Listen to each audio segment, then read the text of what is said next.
I stared at my reflection in the elevator's polished doors, adjusting my designer blazer one last time. Tonight's family dinner wasn't just another awkward gathering, it was the calm before the storm they never saw coming. The doors opened to the exclusive restaurant's 45th floor, where my family was already seated at their usual table. Through the floor-to-ceiling windows, the city lights twinkled like stars, oblivious to the drama about to unfold. "Alexandra, you're late." "As usual." My mother's voice cut through the air, sharp as a knife. Next to her, my sister Victoria smirked, perfectly manicured fingers wrapped around a glass of expensive wine. "Traffic," I said simply, taking my seat. The truth was I'd spent the last hour in my office, finalizing the paperwork that would change everything. "At least you made an effort to dress properly this time," Dad commented, eyeing my outfit with his usual disapproval. "Though God knows how you afforded it on a secretary's salary." I bit back a smile. They still thought I was working as an executive assistant at some small firm. It was amazing how easily people believe what they want to believe. "Speaking of success," Victoria chimed in, "I just closed another major deal for the company. Daddy, we're looking at a 40% increase in revenue this quarter." Our family business, Harrison Technologies, had been my father's pride and joy for 30 years. Now it was Victoria's playground, or so they thought. "That's my girl." Dad beamed, raising his glass. "To the future CEO of Harrison Technologies." "Meanwhile," Mom added, giving me a pointed look, "your sister still hasn't figured out how to make something of herself." I took a sip of water, letting their words wash over me. 5 years ago their constant criticism would have crushed me. 5 years ago I was still trying to prove myself worthy of the family name. "You know, Alexandra," Victoria leaned forward, her voice dripping with fake concern, "I could probably find you a better position at the company. Maybe in the mailroom? You'd have to work your way up, of course, but—" "That's generous of you, Vicky," Dad nodded approvingly. "Though she'd probably mess that up too. Remember when she tried to pitch that ridiculous expansion plan 3 years ago?" "Ah yes. The expansion plan. The one they'd laughed at, dismissed as naive, and then watched Victoria present the exact same ideas 6 months later to thunderous applause. "You're nothing but a failure," Dad continued, his words carrying the weight of years of disappointment. "While your sister runs our company brilliantly, you can't even hold down a decent job." Mom nodded in agreement. "At least we have one daughter we can be proud of." The waiter arrived with our appetizers, providing a brief reprieve from their ongoing critique of my life choices. Victoria launched into another story about her latest business triumph, while our parents hung on every word. I checked my phone discreetly. A message from my lawyer. "Everything's ready. Documents filed." Perfect timing.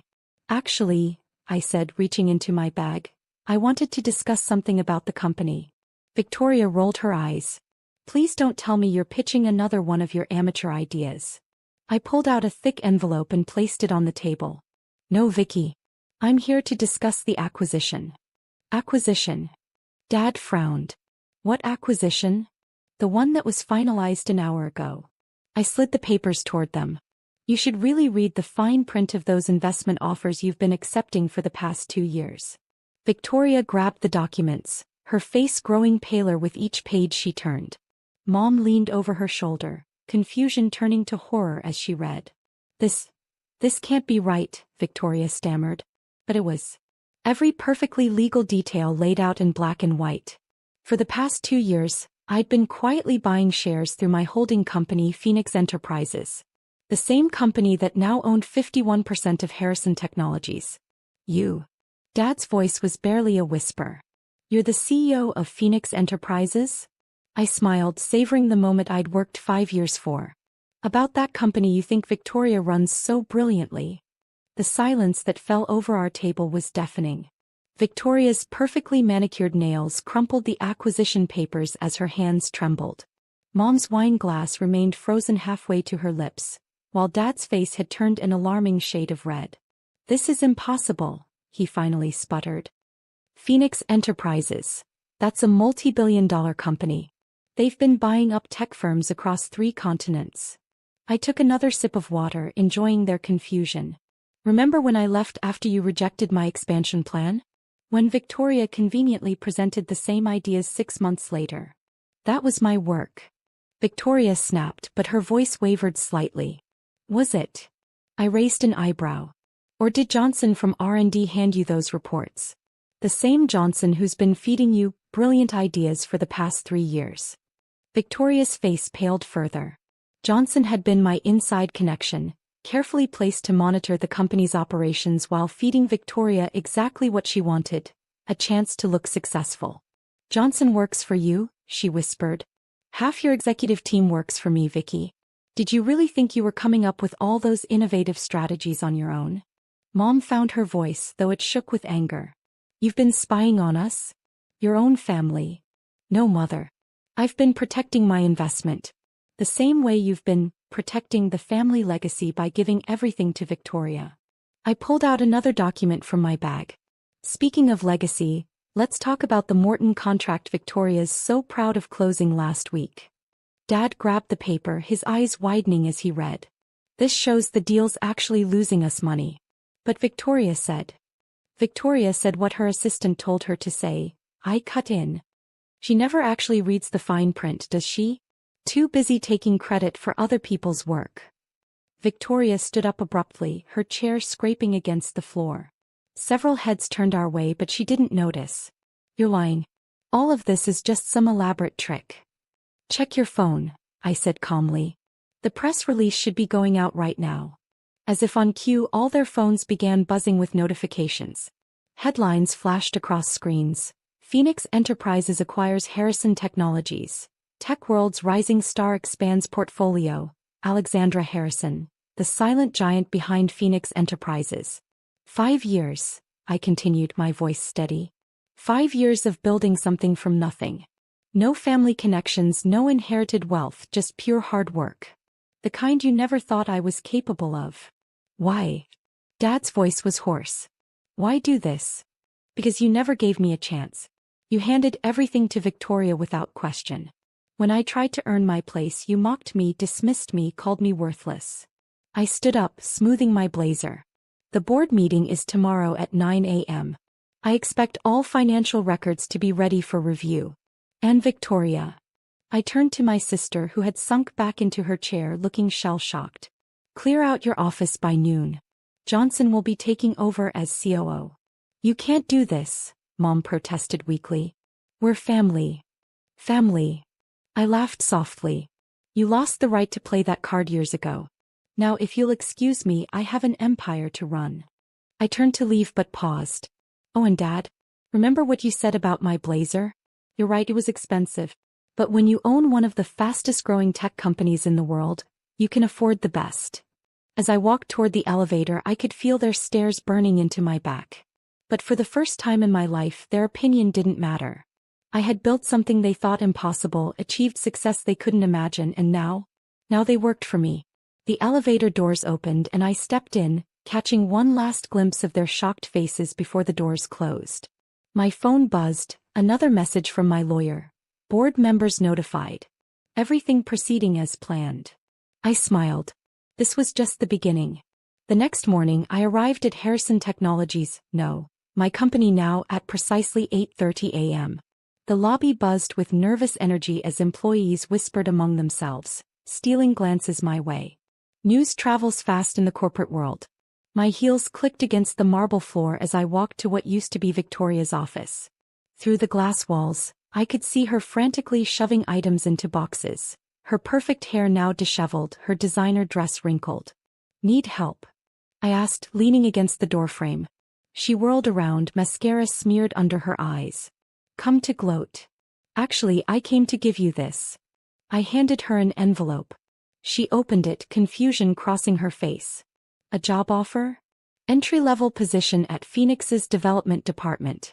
No special treatment, no shortcuts. Just a chance to prove yourself. The chance I never got. Why would you do this? She whispered. Because unlike you, I actually earned my success. I know the value of starting from the bottom. Before she could respond, commotion erupted outside. Our parents had arrived and they weren't alone. Dad was with his longtime friend and company lawyer, Martin. This acquisition is illegal. Dad thundered, waving papers around. Martin found irregularities in the paperwork. I smiled, pulling out my phone. Martin, how's your daughter's tech startup doing? He froze, color draining from his face. The one Phoenix Enterprises just saved from bankruptcy? I continued. It would be a shame if that investment fell through. I may have been hasty in my review, Martin stammered, backing away from Dad. The acquisition appears completely legal. Mom stepped forward, trying a different approach. Sweetie, we can work this out as a family. Maybe we could dash. Stop. My voice was quiet but firm. For 27 years, you never treated me like family. I was the disappointment, the failure, the worthless daughter. Well, guess what? That worthless daughter now controls everything you built. I turned to address the gathering crowd of employees. There will be changes, but not the kind you fear. No mass layoffs, no budget cuts. Instead, we're implementing the expansion plan I proposed 3 years ago, the one that would have doubled your salaries and benefits. Murmurs of approval spread through the office. Victoria slumped in her chair, realizing how many opportunities she'd wasted. One more thing, I added. Johnson. My loyal inside man stepped forward, holding more documents. These are the records of every idea Victoria stole, every project she took credit for, every bonus she claimed for others' work. The board might find them interesting. You're destroying our family, Dad said, his voice breaking. No, Dad. You did that years ago. I'm just building something better from the ruins. That afternoon I sat in my new office looking out over the city. My phone buzzed with a message from an unknown number. Dinner tonight? We should talk. Victoria. I considered it for a moment before replying. Starting salary includes lunch allowance. Use it. Welcome to earning your way. Another message, this time from Mom. We were wrong about you. So wrong. Please give us another chance. I left it unread. The sun was setting when Johnson knocked on my door. The board approved all your proposals. We start implementing changes next week. Perfect. I smiled, standing up. Oh, and Johnson, make sure Victoria starts in customer service. Everyone should know what it's like to work their way up. As I gathered my things to leave, I caught my reflection in the window. No longer the invisible daughter, the family failure. Now I was Alexandra Harrison, CEO of Phoenix Enterprises and Harrison Technologies. Success, I've learned, isn't just about proving others wrong. It's about proving yourself right. I stepped into the elevator, remembering last night's dinner. They thought they were untouchable, that their positions were secure. They never saw me coming. But that's the thing about success. It doesn't announce itself. It builds quietly, patiently, until one day you're sitting at a family dinner thinking you're at the top, and suddenly you realize you're working for the daughter you called worthless.